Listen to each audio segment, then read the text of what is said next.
ખાસ મિત્ર અને અમરેલી જિલ્લાનું જે ગૌરવ છે એવા ગુજરાત સરકારના નાયબ મુખ્ય દંડક કૌશિકભાઈ એનો સંદેશો હતો કે મારા તરફથી તમામ લાભાર્થીઓને શુભકામના પાઠવજો. એટલે કૌશિકભાઈ તરફથી તમામને ખૂબ ખૂબ અભિનંદન આપે છે. ઘરનું ઘર સારું બનાવવું એવી શુભેચ્છા પાઠવે. આજના કાર્યક્રમમાં મંચસ્થ તમામ મહેમાનો, અમારા નગરપાલિકાની ટીમ અને આપ સૌ ભાઈઓ અને બહેનો જે રસોઈનું ટાણું હોવા છતાં આટલો બધો સમય કાઢ્યો એ બાબતે હું સૌનો આભાર માનું છું. અને આ મકાન જે હવે બનાવવાનું ચાલુ થાય ને તો પોતે અંગત રસ લઈ અને વ્યવસ્થિત કેતનભાઈ અને જીતુભાઈની ગાઈડલાઈન મુજબ બનાવજો. એટલે નગરપાલિકાના ચૂંટાયેલા સભ્યોમાં કઈ પ્રશ્ન ન આવે.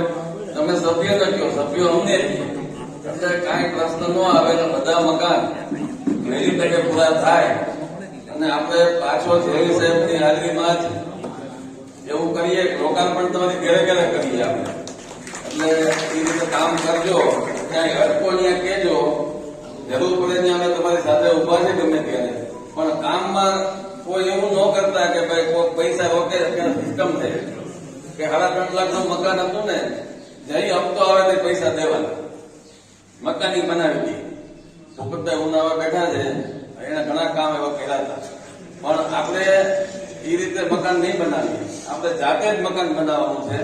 કોઈ કોન્ટ્રાક્ટરને નહીં આપતા. થોડા ઘણા પૈસા રોકવા પડશે તો રોકજો, પણ મકાન સારું બનાવજો. સરકારે જે પૈસા તમારા સુધી પહોંચ્યા છે એનું યોગ્ય વળતર તમને મળે એવી શુભકામના. સૌનો આભાર. અને જેનું પ્રમાણપત્ર બાકી છે એ અહીંયા તમામ મેળવી લ્યો એવી અપેક્ષા.